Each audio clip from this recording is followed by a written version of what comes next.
আজ 16ই সেপ্টেম্বর, কাল অর্থাৎ 17ই সেপ্টেম্বর সুপ্রিম কোর্টে শুনানি।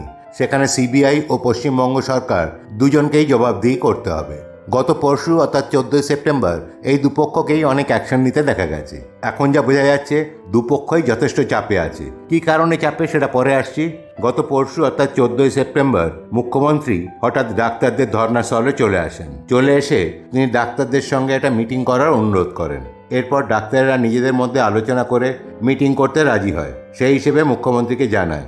সন্ধ্যায় মুখ্যমন্ত্রীর বাসভবনে সেই মিটিং ঠিক হয়, কিন্তু নানা কথার পরে সেই মিটিং কিন্তু হয়নি। ঘটনাটা হয়তো সবাই আপনারা জানেন। আজকের যে বক্তব্য সেটা বলার আগে একটু ছোট করে আপনাদের ঘটনাক্রমটা বলে দিই। 9ই আগস্ট কর্তব্যরত মহিলা ডাক্তারের ওপর অত্যাচার ও খুন।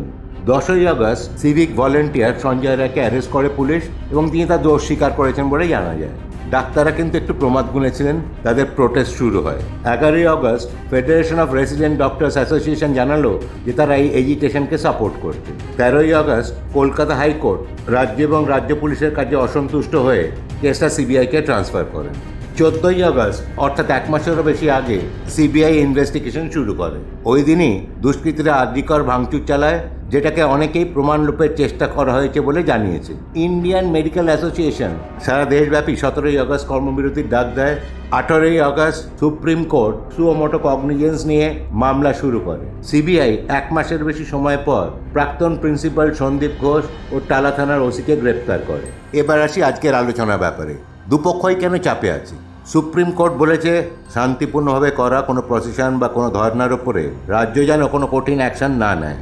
এছাড়া কেন্দ্র থেকে তো চাপ আছেই। সুতরাং রাজ্য সরকারের চাপ হলো যদি তারা এর ওপর কোনো জোর দেখায় তাহলে সুপ্রিম কোর্টও অ্যাকশন নিতে পারে এবং কেন্দ্র থেকে 355 বা 356 ধারা জারি করলে রাজ্যের হাতের ক্ষমতাটা চলে যাবে। এবার ডাক্তারদের চাপের কথা বলি। ডাক্তাররা কিন্তু পড়াশোনা করতে এসছেন, তাদেরও পাশ করে চাকরি এবং প্র্যাকটিস করতে হবে।